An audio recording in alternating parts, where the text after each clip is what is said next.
दोस्तों, मानव जीवन बहुत कष्टदायक है।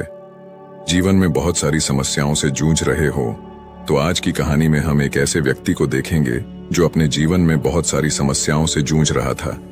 ये केवल उसके सोचने के तरीके की वजह से था। उसे लगता था कि मानव जीवन बहुत कष्टदायक है। वह सोचता था कि पशु का जीवन इंसानों से बेहतर है क्योंकि उन्हें इतनी समस्याएं झेलनी नहीं पड़ती।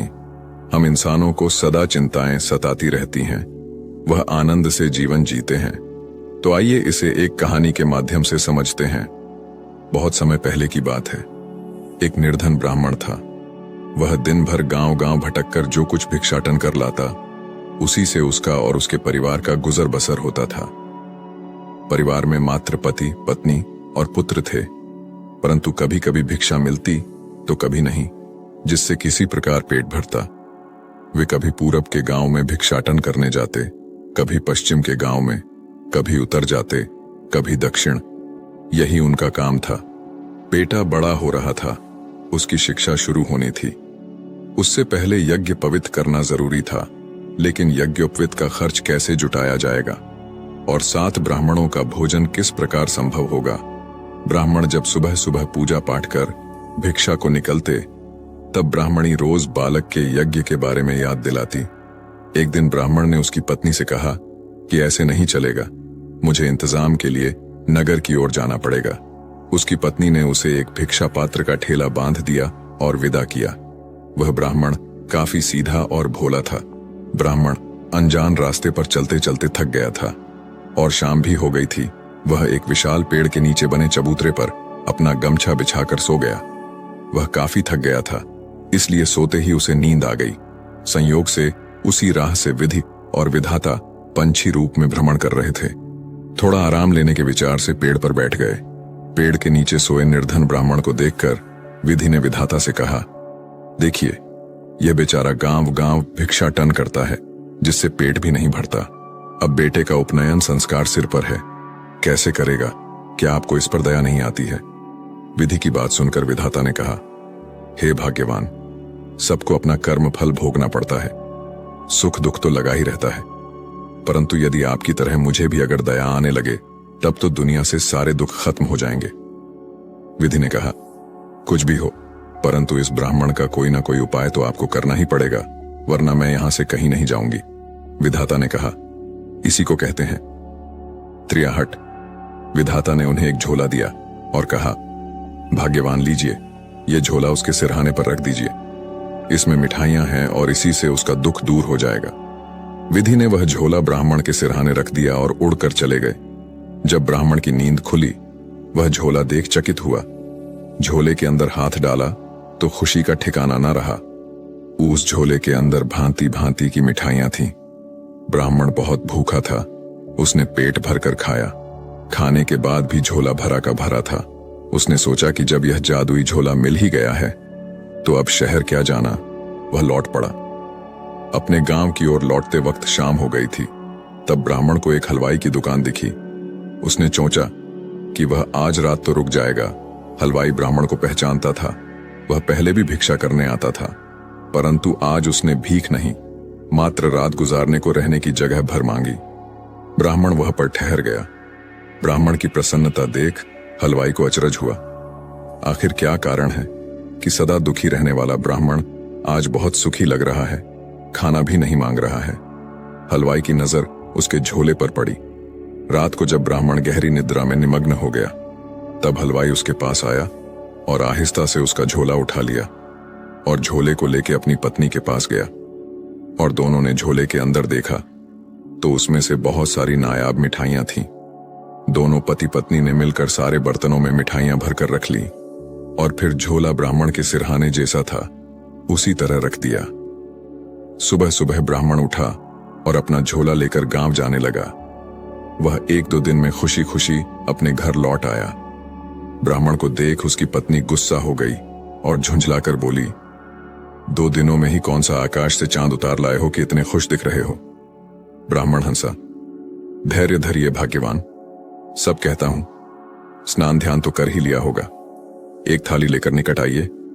उसकी पत्नी को कुछ समझ में नहीं आया। वह थाली लेकर आई। ब्राह्मण ने थाली में झोला उलट दिया। उस झोले में से भांति भांति की मिठाइयों से थाली भर गई। उसकी पत्नी चकित हो गई और ब्राह्मण ने अपने हाथों से एक मिठाई उसकी पत्नी को खिलाते हुए कहा, अरे भाग्यवान, खाइए, जितना जी चाहे उतना खाइए। ब्राह्मण ने सारा किस्सा ब्राह्मणी को सुनाया। ब्राह्मणी को भी मिठाई खिलाकर खुश किया। जिसके घर में नमक का जुगाड़ नहीं था वह अब 5 भोग खाने लगे। अब ब्राह्मण भीख मांगने नहीं जाता। वह अपने घर में संध्या गायत्री का जाप करके दोनों खा पी कर आराम करते हैं। गांव के लोगों को आश्चर्य होता कि आखिर क्या रहस्य है जो ब्राह्मण और उसकी पत्नी दोनों इतना खुश है। कुछ दिन बाद आखिरकार रहस्य का पता भी गांव वालों को चल गया। अब बात राजा के कानों तक पहुंच गई। राजा निहायती लालची था। उसने ब्राह्मण को अपने महल बुलाया और ब्राह्मण ने राजा को आदर सत्कार से नमन किया और राजा ने ब्राह्मण को समझाया कि झोला उसके घर पर रहेगा तो चोरी हो जाएगा। इसे तुम मुझे दे दो, बदले में तुम्हें 25 स्वर्ण मुद्राएं दूंगा। ब्राह्मण कुछ समय विचार किया और विवश होकर झोला राजा को दे दिया। राजा के दिए रुपयों से बेटे का उपनयन संस्कार कर दिया। बचे हुए रुपए को दुकानदारों को दे दिए कि उनको राशन पानी देता रहे। कुछ दिनों के बाद वे पैसे खत्म हो गए। अब दुविधा ने फिर घेरा। आखिरकार ब्राह्मण ने निश्चय किया कि वह फिर से गांव गांव भीख मांगने जाएगा। सुख के बाद मिले दुख अधिक कष्टकारी होते हैं और वह गांव भीख मांगने निकल गया। एक दिन ब्राह्मणी ने ब्राह्मण से कहा कि आप एक बार फिर उसी राह पर जाएं। शायद फिर कोई चमत्कार घट जाए, शायद फिर से हमारे दिन अच्छे आ जाए। ब्राह्मण को भी ब्राह्मणी की बात अच्छी लगी और वह अगले ही दिन फिर से उसी रास्ते पर गया।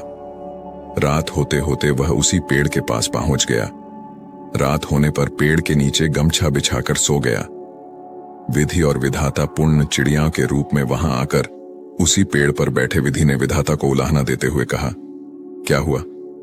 हे विधाता, आपने जो झोला दिया उससे इसका दूध स्थायी रूप से कहां दूर हुआ? विधाता ने कहा, वह झोला राजा के पास चला गया। फिर विधि ने विधाता से कहा, कुछ तो राह निकालिए।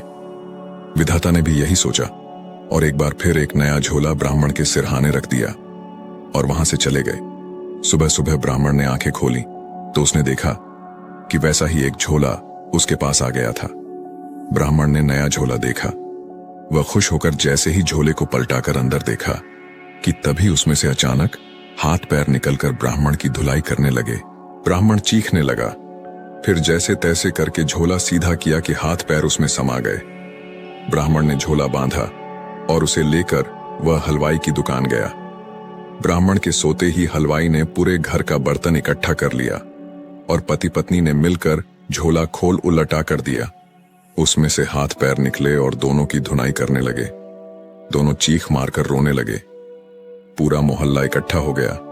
फिर ब्राह्मण वहां आया और कहा कि हलवाई महोदय ने मुझसे 200 रुपए लिए थे, अगर वह दिलवा दे तो हम सब जादू से समेट लेंगे।